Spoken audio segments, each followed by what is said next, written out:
guys, last class I had you take some torn construction paper, torn paper, and you were placing it on top of some watercolor paper and then tracing that line.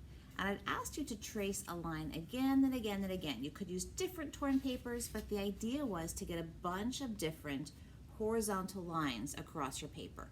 Now you might have held your paper vertically like mine, or you may have held it horizontally. Either way is fine. All I'd ask was that you drew several horizontal lines across your paper. You should have 3 papers that look pretty much the same. Today, I'd like you to choose one of those papers. And I'd like you to watercolor the paper. It's a landscape. So how do you want your landscape to look? Is it going to look realistic? Are you going to have a blue sky and layers of green grass?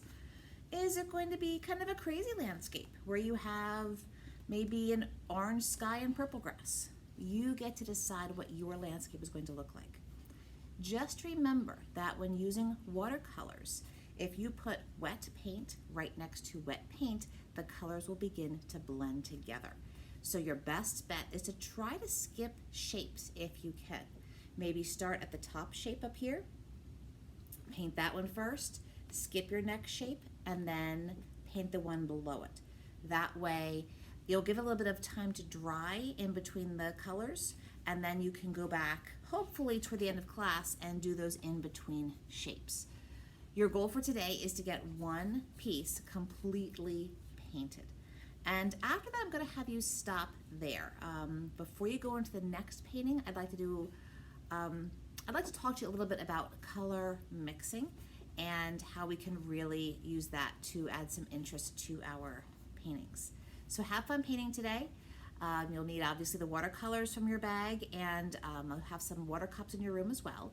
Once you finish this painting, then maybe sit it out to dry for a little bit, and you can always do one of the other art activities on your iPad.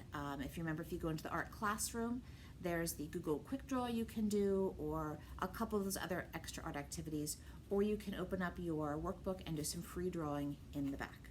So finish tracing your lines if you haven't done that. Then paint your picture however you like.